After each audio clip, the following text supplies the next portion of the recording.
Hey, Orange One here. So we're gonna start this episode off with getting a little bit of background about the pirates and the pioneers. What is your situation? Over. How is it going? Oh, now, please. Nothing so far. They could be in a dead spot. There's cliffs everywhere.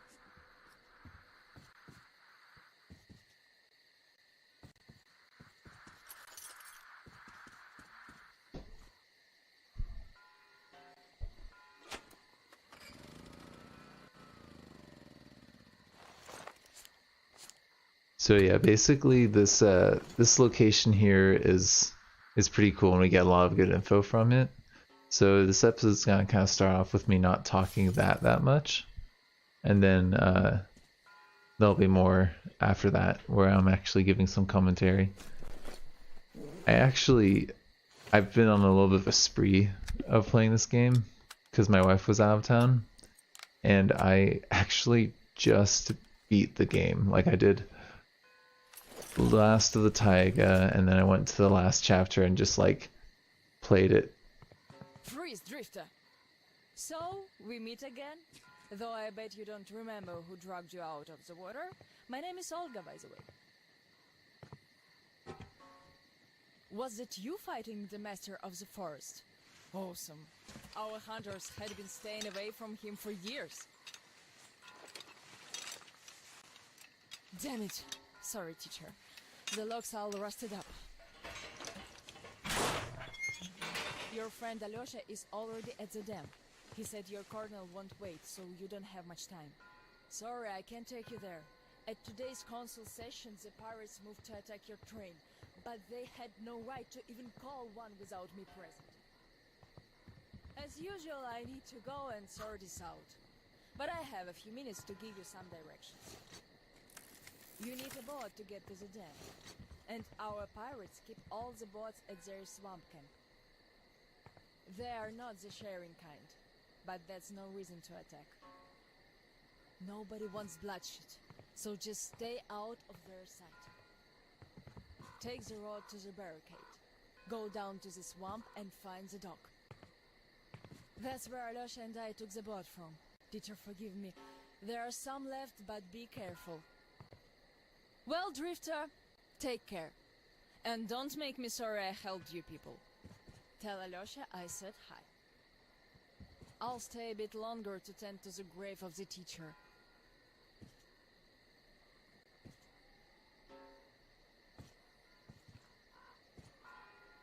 Decided to relax a bit before the trip. That's a good idea.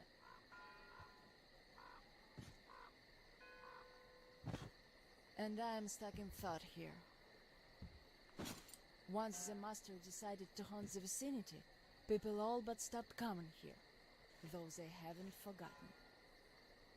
The teacher raised us all, taught us how to survive in the forest. If not for him, we'd all be long dead. So the girls used to come here every day, and the boys still make it from time to time. Even Roman does visit, though it was because of him that the teacher left back then. Most of us went on a trip down the river. There were just a few people left on duty in the camp. When we came back, we found it raided by bandits. It still pains me to remember the scene. Can't even describe it. Once we and the younger group were done crying, the teacher was digging the graves alone. The elder boys were nowhere to be seen.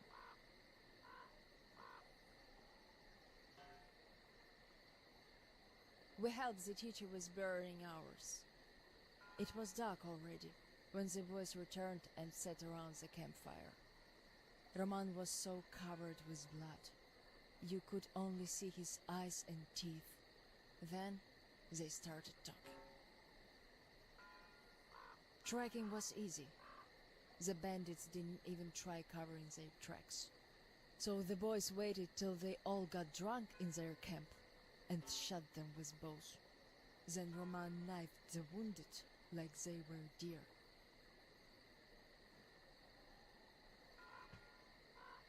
The teacher just sat there listening.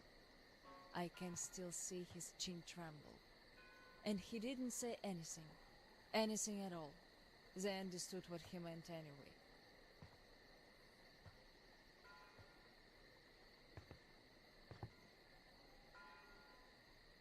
Come morning, he was gone. To this church.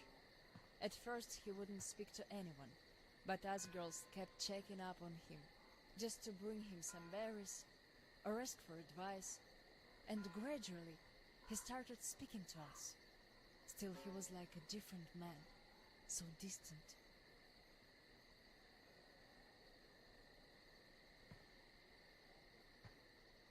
He never talked to the older boys anymore, though he'd reply to their letters.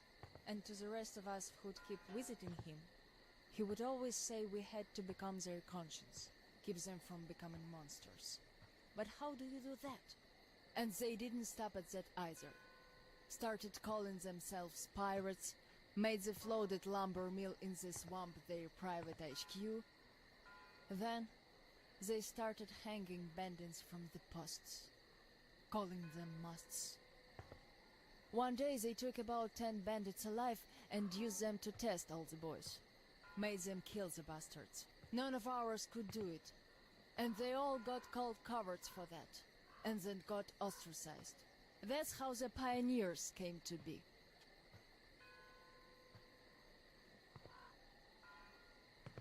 Of course they all calmed down by now. They are talking to each other at least. But back then, only Luda and I could speak for the teacher at the council meetings.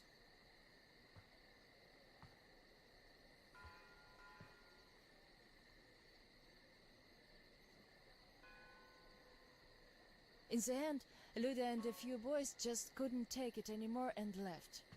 I wonder if they found a better place to live.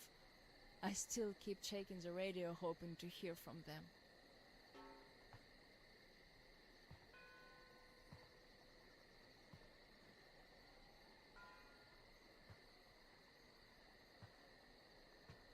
The teacher hoped too, but that hope didn't last long.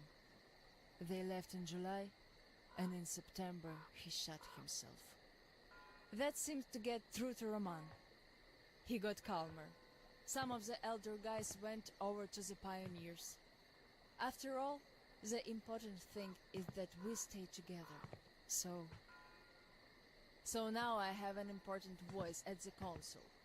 'Cause I can kick ass if they don't listen. And not just because they're not supposed to hurt girls. A fair fight is a fair fight. Thing is, the only one I lost to in a fair fight was Roman. And even then, I gave him a blue eye he had to wear for a week. That earned his respect. The one I had the most trouble with was the Admiral. He was Roman's right-hand man. Wouldn't leave the lumber mill no matter what.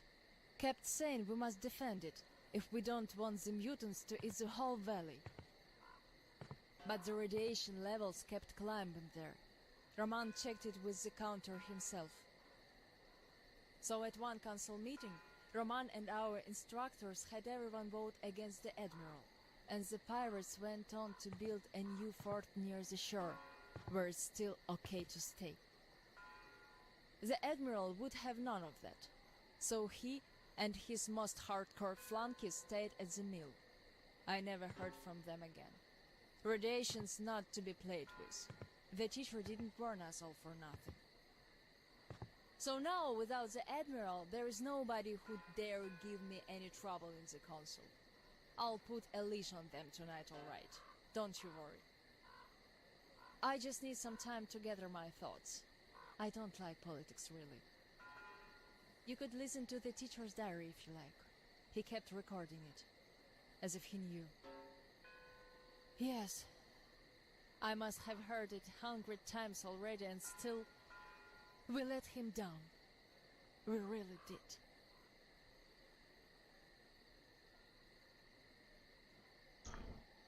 Man, it's so weird, this whole chapter with the teacher. I'll stay quiet a little bit longer so you can hear this. My last hope for giving them a positive goal, leading them out of this forest dead end, was a complete fluke. Where did I go wrong? How could these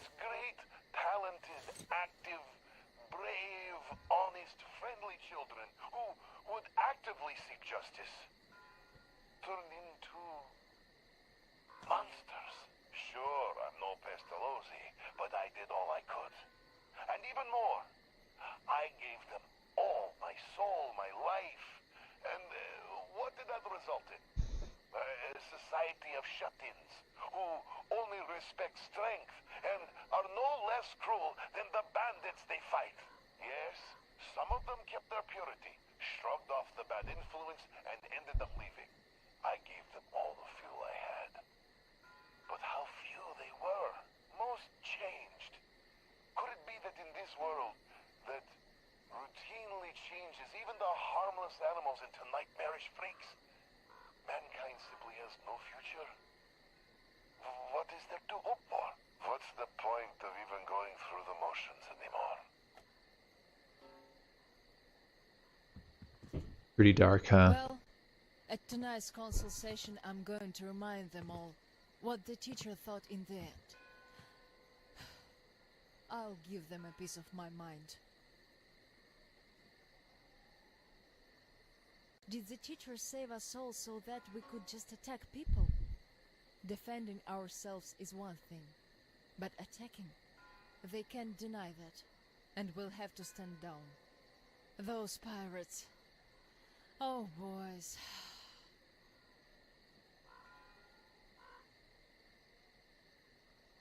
I was just talking with some students because we have these things called socials at my school, and I was working with I was in the, it's not the detention, but it's like the you don't get to go just like do the fun things room, kind of like you got referrals. So yeah, I guess it's kind of detention, but I was just talking with some of those kids about this stuff, and it's hard, you know, when you got like people that you're trying to help them do better, but they keep on letting you down, you know? And it's hard because I'm like fairly new teacher, and so I give them a lot more leeway than other people do, because other people have been burned by students so many times where they've given them chances and they don't do better. So like, I don't know, I was just thinking about that when I was watching or listening to the teacher and hearing about his story. It was just like, you get burned out, you know?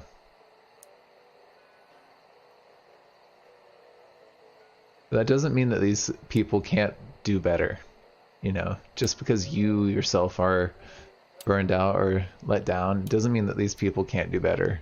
So I was thinking about that with like the teacher. It was like he's had this weight on him for who knows how long, trying to give a good example to these people, trying to help them not be just murderers and lawless. So I get where he kind of felt like that weight on him.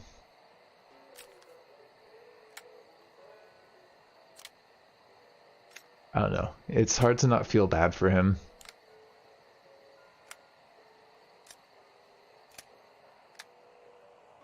But I did have this one coworker of mine who, oh my god, it was so crazy. He told his daughter, like 10-year-old daughter, people who kill themselves are like sissies. And I was just so upset by that, you know? Because I've lost people to suicide, and it seems to be like a common thread in this game. There's like a number of people who have killed themselves or thought about killing themselves, and it just drives me crazy when people are like, just like be tougher, you know? Because some people they feel like they can't escape, and that's why I feel like happened with this teacher was like he couldn't escape, like he had to be a good role model. And he was the only adult left for these kids. And because he felt like he couldn't, I don't know, be a bad example, he just like buckled. I don't think he's a sissy for that. But, you know, just my 2 cents on these types of things.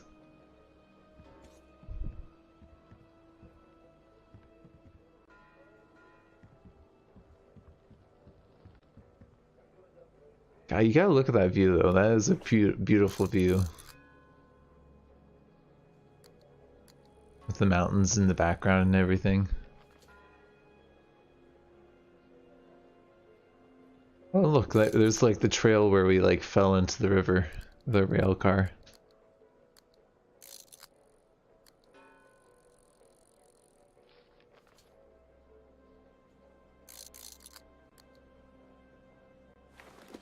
My cat right now is obsessed with a tennis ball. Like, you always think of like tennis balls being like a toy for a dog, but for some reason my cat really likes a tennis ball. And it's like, she can't bite it, but she'll claw it and it'll kind of get stuck in our claws. And she also likes crumpled up pieces of paper. But like, the tennis ball is really nice because I can like, I can put it up against a wall and like kind of give myself like a deep tissue massage. So I'll like be massaging myself with it and she'll like start going for it and trying to like claw it, and she just can't resist it, you know? And I was just doing that. Because I'm adding in the audio after not actually playing the game. I was just doing that. I was like just trying to get some of those knots out of my back. Because I've been playing for quite a while, this game, and those knots were getting kind of gnarly. And so I was just kind of doing that, and my cat just started trying to go for it. So I think I need to play with her. I know a lot of cats are like lazy and layabouts, but like my cat is like one of those cats who like really wants to play. She's an indoor cat, so she doesn't get to hunt. I feel like her playing with like the tennis ball and crumpled up paper is her way of hunting. She's also got the nasty habit of hunting toes, don't you? She likes to hide under the bed and go for people's toes. I mean, she doesn't like draw blood, you know? But she'll give you a little nibble just to let you know that she could have got them. And the only reason you aren't crying out in pain is because she's just let you.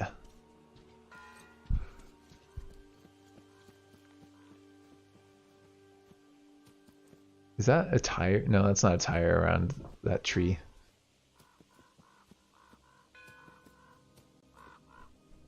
Like, the Taiga is definitely the most taxing part of this game on the graphics card, or the processor for me. But, oh, it's beautiful. I think it might be my favorite, favorite map.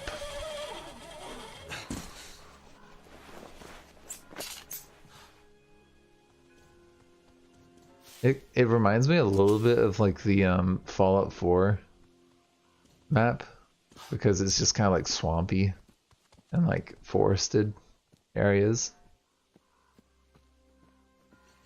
Actually, now that I think about it, it just straight up looks like Fallout 4. Downed trees, crashed cars, mountainous terrain, swamps, all of it. Okay, so I didn't know what the deal was here. I should have realized that this was the camp of the pirates, and I tried to just walk in their front gate, which was probably not the best idea. But you can see there's the shrimps. There's shrimps all around here. I thought it was something haunted with that, you know, laughing. I was like, okay, this is a haunted area for sure. No, it's not haunted. It's actively lived in by pirates. Stop right there. Yeah, the bastard wants a boat. Take him down. We count to 5.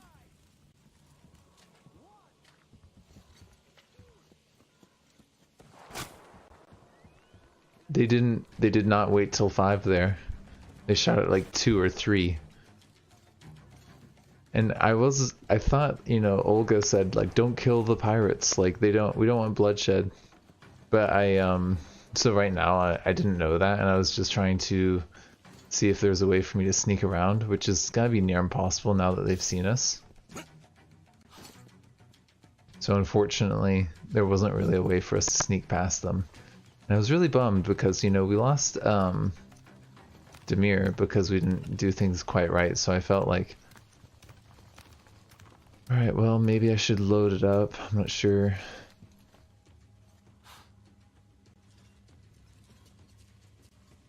But then I got kind of stuck because I felt like exploring this place and I didn't realize it was going to give me a quick save. But I get a quick save in just like a little bit now. I mean, really in hindsight at this point I should have probably quick loaded so they didn't know that I was here and then just like snuck through and past them. But after looking things up online, you can totally kill the pirates. You just can't kill the pioneers. And as Olga said, the pirates aren't necessarily good people. You know, they're basically bandits themselves. So at this point I knew that I could kill them, so I just went off on them a little bit.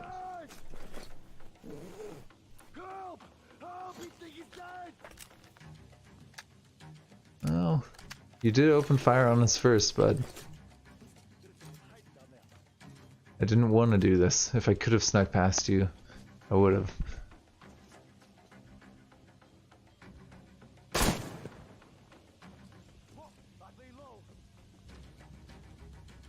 Yeah, I would lay low if I were you too, man. We've just killed 3 of you.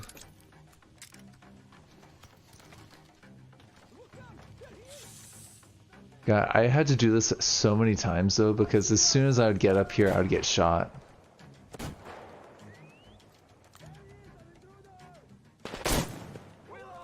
That's 4.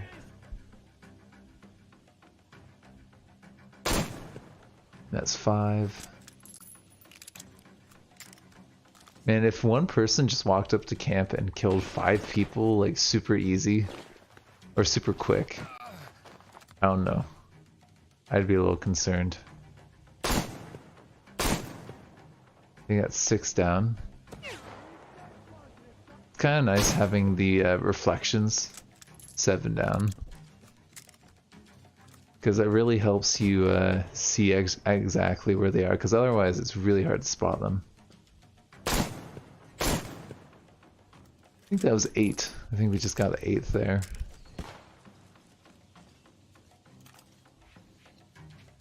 I don't think any of them surrender. Because we don't knock people out, I don't think they want to surrender. That's 9.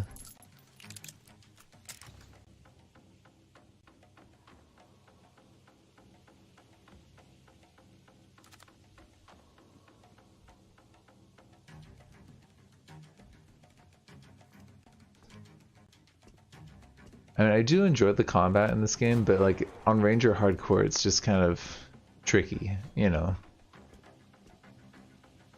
Because you can't, like if I die right now, I have to redo all this, and I've taken out 9 of them, but there's still a couple that could just pot shot me, and like, you know, like 1 or 2 shots and we're down. So we've got to be careful. I think that's 10 there. I don't know if it was 11. It's either 10 or 11. Let's go 10.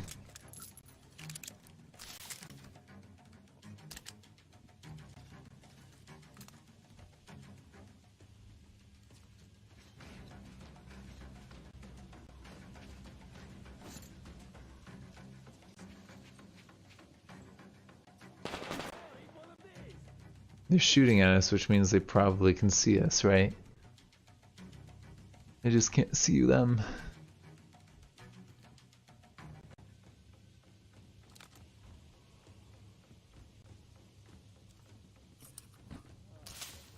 It's funny how like when you're playing these games, like I find myself like really getting close to the screen because 1080p, you know, if you get close to the screen, it's like zooming in with a scope on a lot of weapons.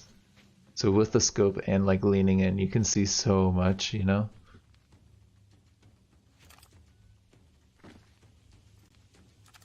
Yeah, thought I saw movement up there. It might just be like the branches moving and stuff. Nope, there's a person there.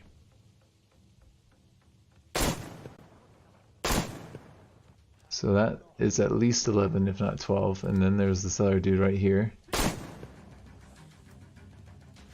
That's definitely 12 down. This dude's gun is just in the barrel. I don't think I even saw that.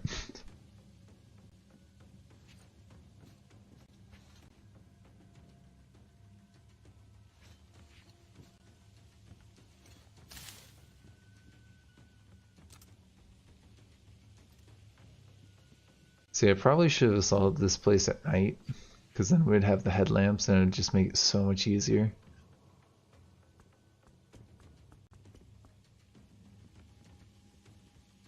And we're still getting the dramatic music, which means there's still someone around here.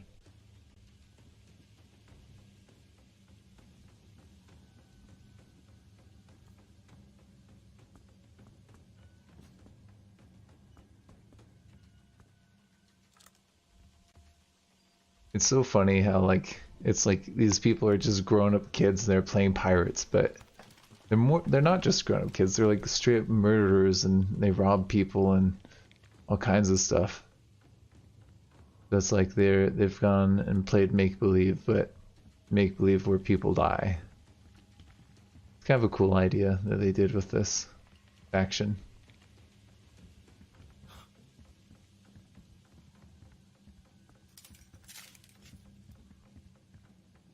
I think we just stepped on glass or something. Yeah, there's glass. You gotta keep an eye out for that, because if you step on that when you're nearby people, they know that you're there. Makes you wonder if they put that glass there on purpose or not. And I'm sure the developers did. I'm just saying, like, I wonder if the pirates did or not.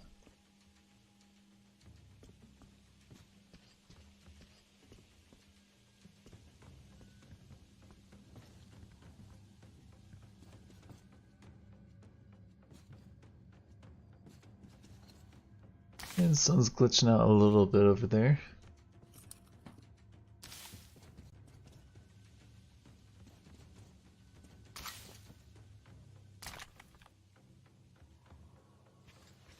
I know I really shouldn't be looting, seeing how there's people out and about still.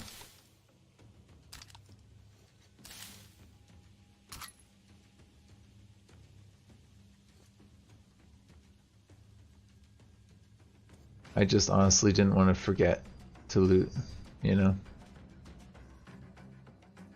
Look at that shrimp, they just tied up a shrimp. They really don't like them. I mean, I hate them too, but...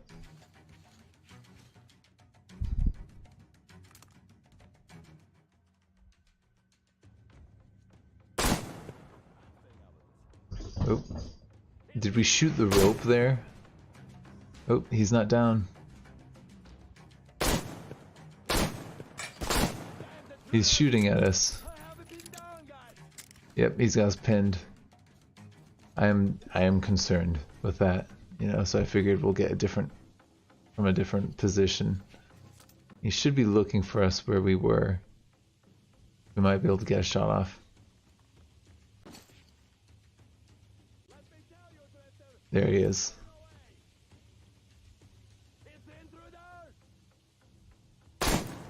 He was looking straight at us, so I think that's 13 of them. God, I just love this game in the sense where when you're playing on Ranger Hardcore, when you get on these sprees, you just feel like unstoppable.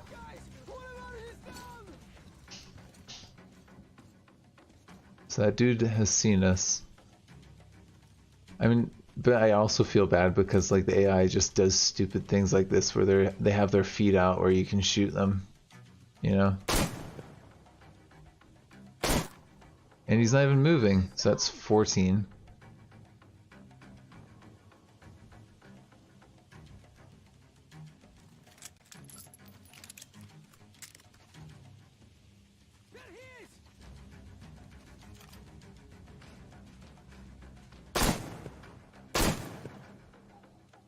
That's 15.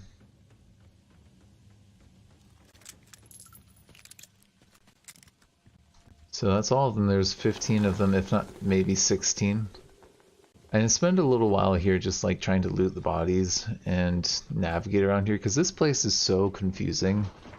This is not an Ewok village. This is just anarchy and messy and mossy and gross.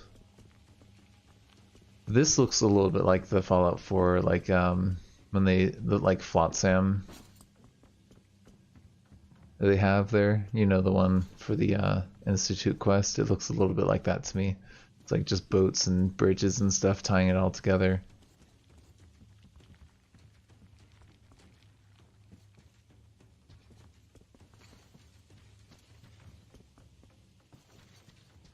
It's a good thing that this didn't hurt our karma, because I wouldn't rage quit, but I would be very upset that they have all these hostile people there out to kill you, and you pretty much have to kill them. And you probably don't. If you go in the way I went in, but they hadn't seen you beforehand, you might be able to sneak your way in and knock them out. I know there's an achievement for, I saw someone saying online there's an achievement for going throughout this whole chapter and being undetected. That sounds impossible to do on Ranger Hardcore. I suppose if you weren't on Hardcore, you might be able to do that, like knock people out and whatnot.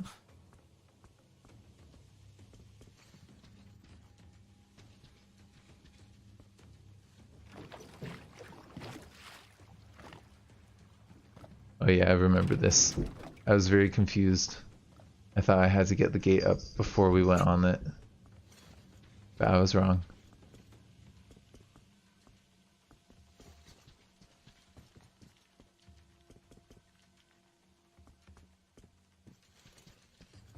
Like, say what you will about Atraxis, but it's a little bit confusing on where they want you to go sometimes. I like them not holding your hand, you know?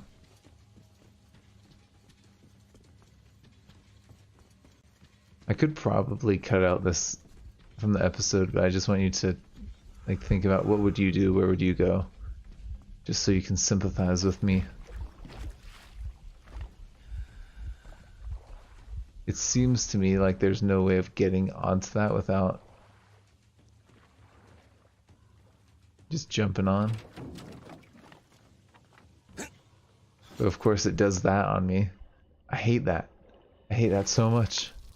Like, you're kidding me, right? Like, I'm right there. It's very clear what I'm trying to do, and I think I clipped on like that lamp or lantern. It seems like there's some sort of path to get to this place to the left, maybe. I just didn't see it.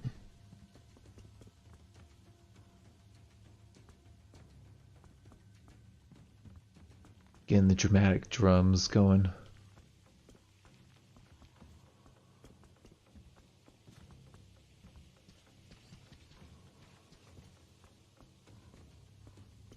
We're pretty much where we need to be at this point. Yep, because there's this, which opens the gate. We're home free from this point. It's kind of funny that Olga's like, oh, you need to, she told us all this stuff about where we're gonna be going. Like, here's this little camp that they have.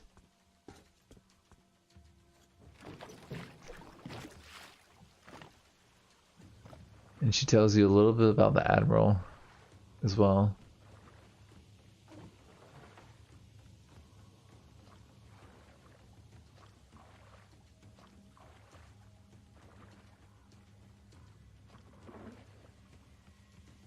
And, you know, here we are in Metro Exodus where they're like, oh, it's an open world.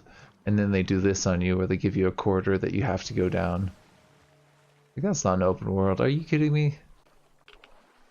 You're quite literally forcing us down a path. You can't do that and call it an open world game.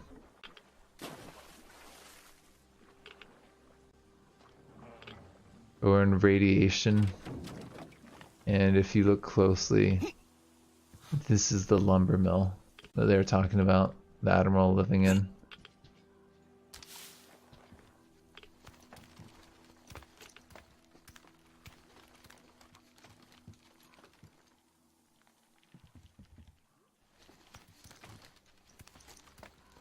But this is a huge tree that they built something on.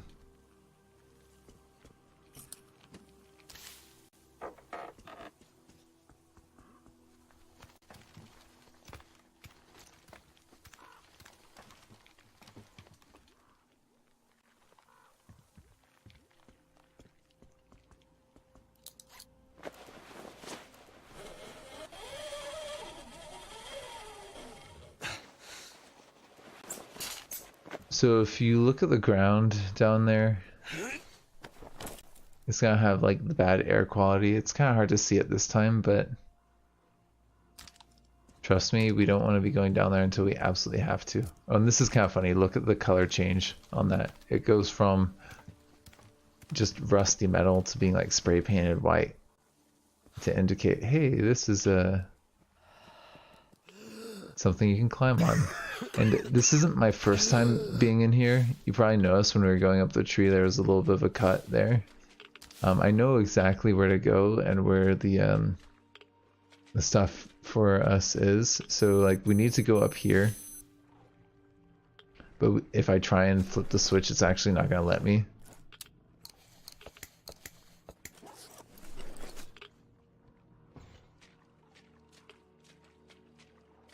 So basically this place needs power, and it doesn't have power right now.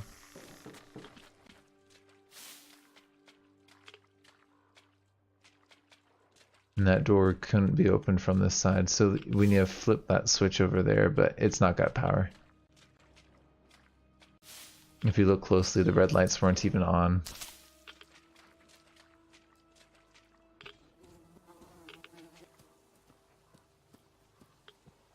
And so they've got this wire that you gotta basically follow. And you know what that reminds me of is Half-Life 3. Where they would do the wires, like the problem solving. And we got bit by a snake.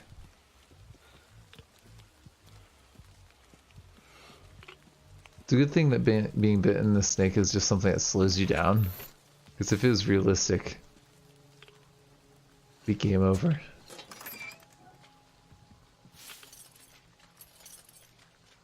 Then I would be rage quitting a little bit more, you know? We got shrimp. We got males and females. We got spitters, which are the females. And then the males, which are these guys with their giant claws.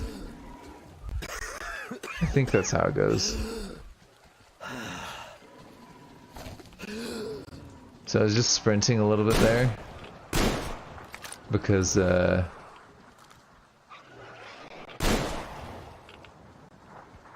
run away, bud. I was sprinting because we didn't have much to go work with in terms of gas masks, so, and from what I remember, it runs the thing a little bit faster if you're sprinting wearing your gas mask.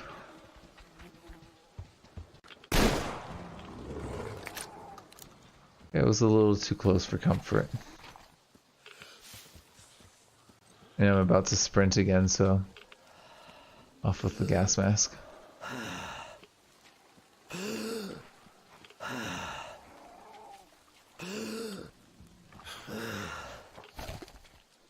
Like, there's very few things that stress me out as much as managing your air and your filters than in this game. Which really is a little bit crazy because like I'm kind of used to thinking about in Cataclysm what you need, and in Cataclysm all you need is coal.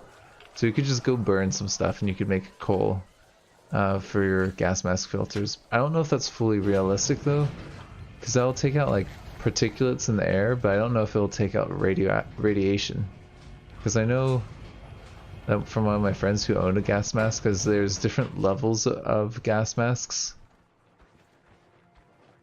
And some of them are for radiation, some of them are just for like clearing out the air of particles, basically. Alright, well, I'm pretty much at the end here. So I'm gonna sign off, and I'll see you in the next episode. Thank you for joining me. This has been Orange One. Got your tongue, so you can't knock on the door anymore, eh? As the teacher said, Courtesy distinguishes us from bandits and other animals. Wait a moment.